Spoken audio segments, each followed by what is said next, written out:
In this episode, I'm going to talk about how I recovered completely and quickly from a severe grade 3 AC joint separation. Now, many of you who watch this channel will know that I have written a book called Make or Break on preventing and treating injuries that rock climbers tend to get. But I also want to go through in detail my own personal experience of having had many of the injuries. It was actually a fun personal project of mine while I was writing Make or Break to see if I could get all the injuries in the book before I'd actually completed writing it. And I had some considerable success in that. This video is concerned with the AC joint.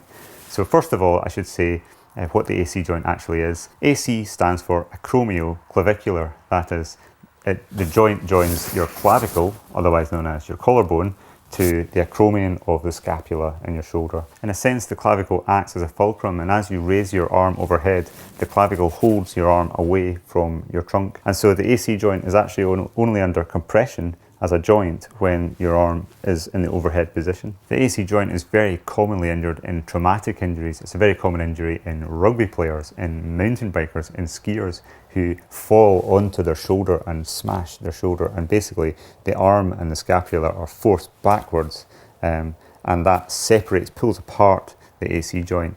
Now the AC joint has obviously the joint capsule itself, but it is also supported by 3 separate ligaments, and they can partially tear, one can tear, they can all partially tear, or they can all completely tear. And if they all completely tear, that's known as a grade 3 separation, which is quite a severe separation. Partial tearing is grade 1 and grade 2, but you can also get grade 4 and grade 5 separations, which are far more complex to treat and sometimes need surgery. So I landed squarely right on my shoulder, and as soon as I moved my shoulder, I went, oh my goodness, what have I done? And as I tried to raise my arm overhead, I could feel my shoulder clunking and crunching, and I realized that something badly wrong had happened. So once a traumatic injury like that happens, the rehab process begins immediately. And obviously the first task is to figure out what's gone wrong, what have you actually damaged, and it's very important to get as accurate an answer on that as possible. The first thing I did was went straight to hospital and had an x-ray immediately, and fortunately the x-ray could see clearly that I'd had an AC joint separation. There was a clear gap between the clavicle and the scapula. I was of course immediately given a sling, and I went home and went to sleep and rested, and the next morning felt absolutely horrible. I was given a diagnosis of an AC joint separation that was grade 3, but this is always a provisional diagnosis. It's always subject to new information emerging. In my mind, I still potentially had some sort of other damage that was as yet undiagnosed by the scanning that had been done, which was only an x-ray. MRI would be much more definitive, but I didn't have access to that immediately. A couple of weeks later, I got to see the orthopedic surgeon and had an examination, and he felt that my AC joint separation was grade 3, and that through his examination that there was unlikely to be labral damage there, but that still cannot be ruled out. Now, by the point I got myself in front of an orthopedic surgeon, that was 2 weeks down the line, I was already well on with my rehab, and I had also taken the time to thoroughly read the available medical literature on AC joint separations and actually labral tears as well. So I went into my appointment with the orthopedic surgeon well versed in the standard rehab procedures for AC joint separations and for labral tears and other shoulder injuries, so that I could have a proper informed discussion with the surgeon. Because of that, I wasn't really surprised when he recommended that I start with a conservative rehab protocol, that is not opting for surgery as a first option. He felt that with a grade 3 separation of my type, I wouldn't need surgery at all, but that is always an option kept in the background for a failed conservative rehab protocol. Now, had I progressed with the rehab protocol and I had started to see poor results and potentially going backwards with even more pain, then I may have revisited the idea of the possibility of the labral tear and pursued an MRI scan to rule that out and then go from there. But as it happened, that was not how it worked out. So what about the rehab program? Well, as I say, the first task of the rehab program was to see what is generally done for a rehab program. So I got myself straight onto PubMed, ideally looking for comparisons of different rehab protocols that have been used in the literature. And as is the case for many musculoskeletal injuries, I could see quite quickly that there was no absolute consensus on how to deal with this injury. There were different protocols that had been chosen for different research papers, and that those protocols maybe tested some hypothesis related to the injury or the progress of the injury, and did not necessarily reflect a standard protocol itself. I also looked in standard sports medical texts to see what the current opinion was on the speed of progression and the rehab protocol exercises that tended to be included. And what you can see is that those vary from textbook to textbook and from paper to paper. There may be some optimal program that is out there, but it has not been fully resolved by the available research. So there is some aspect of picking aspects from some papers or some textbooks to design your own rehab protocol. I also went straight to my local physiotherapist, who I know well and trust, and discussed with her the ideas that I had already formed. So again, I went to my appointment with my physio well prepared and well versed in the current knowledge in the literature. My orthopaedic surgeon estimated that I would need to use the sling for around 6 weeks, progressively weaning myself off it to the 6-week point, and then I would need 12 weeks before I could begin easy climbing again. And that seemed to broadly fit with what's in the literature. Now, another problem with the literature is that it doesn't always involve elite athletes, and neither elite athletes or the general population are necessarily a good model for how an optimal rehab program will progress. On one hand, the general non-athletic population have the problem that they often don't do their rehab program exercises, they don't complete them properly. They're also quite unhealthy from baseline, so they don't respond well to a rehab program, and they compound it by using the rehab program to do other unhealthy things like drink alcohol, eat a poor diet, don't sleep well, all these things that will definitely slow your rehab progress significantly. On the flip side, elite level athletes, especially young athletes, can be prone to trying to push their rehab protocol far too fast and return to the competitive sport that they're in before they're really ready. And they might also have some external pressure to do that if they're in something like a sports team. So when you look in the research, you always have to take the progress of any research cohort, whether that be athletes or the general public, with a bit of a pinch of salt. And in many cases, you can actually do better than both these classes of people, in my opinion. So the actual accident itself happened in an evening, and I took the whole of the next day off and just rested and did as little as possible. My rehab protocol started the following day.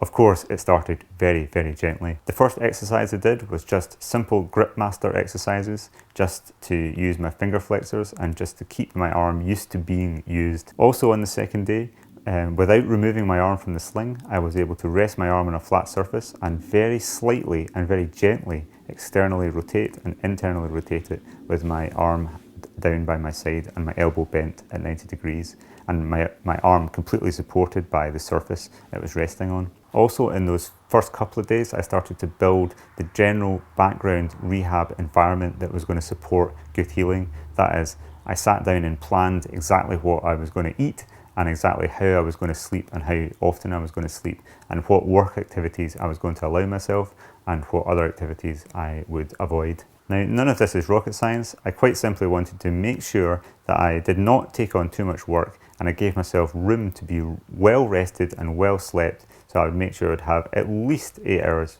Usually I was taking 9 to 10 hours of good quality sleep, and I was not overworking myself, and I was making sure that I was pretty disciplined with my diet. I would say that my diet was already pretty tight in terms of micronutrient availability, but I made sure that I doubled down on that so that there's a good excess of micronutrients available for dealing with the inflammation and the damage that's got to be cleared by at the injury site, but also to start to build new tissue, because there's a lot of new ligament tissue to be built. In that first week, I stuck with those 2 basic exercises, which was grip master pinches and very, very gentle external and internal rotations, just through a few degrees of movement with my arm supported and always in the sling. During the first week, I did not add any additional exercises, but I just did more of those exercises. So I progressed from doing a few for a few seconds every few hours to doing significantly more That is, every few hours I would do quite a few sets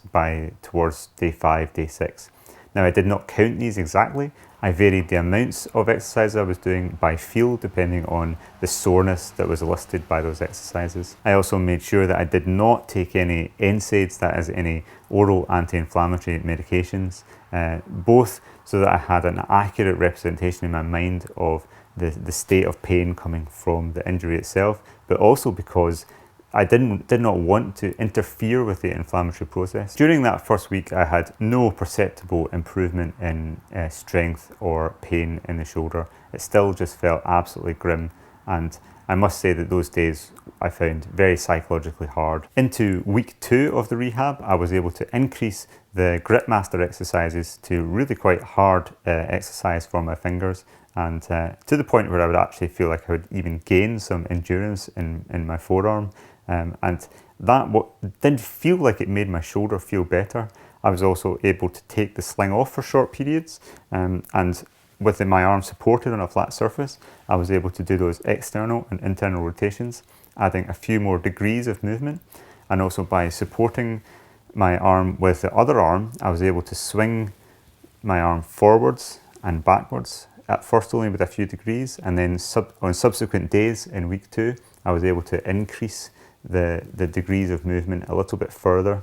But even towards the end of the second week, I was still unable to raise my arm beyond head height, even with support from the other arm. When it got to around head height, there was a really significant increase in pain, and it just felt wrong to raise my shoulder beyond that. And so although I was noticing definite progress in the shoulder, I was still feeling extremely delicate.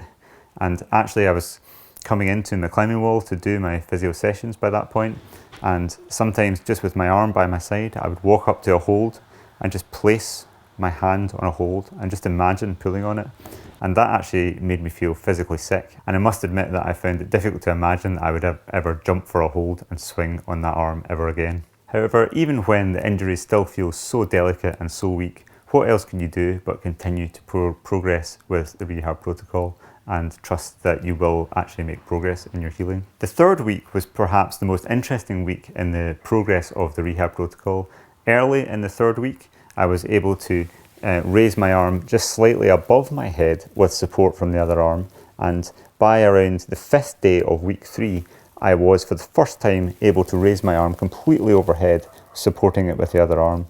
Now, I did that once, and the next day I was unable to do it again because it was too painful. So I was still having some days of good progress and some days where I felt like it was still very delicate and I still needed to be extremely careful and cautious with it. But I was still excited by the prospect that my arm did move above my head again. Early in the 4th week, I found that I was able to, for the first time, raise my arm into an overhead position without any support from the other arm. I had been slowly progressing towards this by raising it under its own steam, very slightly, and then a little bit higher, and a little bit higher, and a little bit higher. And as I say, by the start of the 4th week, I was able to raise my arm overhead. I still couldn't quite get those last few degrees of movement, but I was encouraged that I was able to do that without pain, at least a certain number of times. After doing that for a good few sets, it would start to become painful, and so I did those sets every few hours during the day, but not more than that.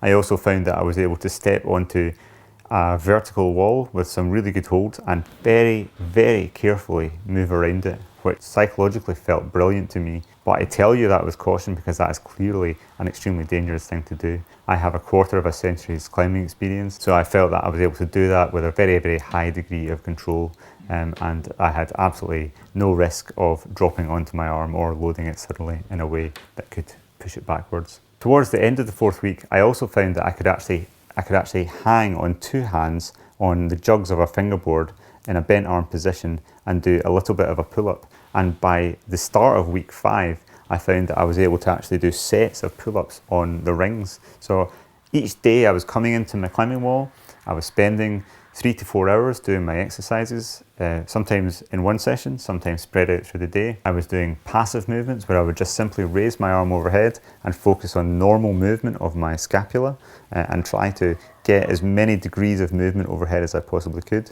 I was also then progressing to doing that passively by holding onto a hold on the climbing wall and dropping my body down in order to stretch into those last few degrees and encourage the shoulder to regain its full range of motion. I was then doing internal and external rotations, at first unloaded in those early 2 to 3 weeks, and then eventually with progressively increasing load as I started to gain strength.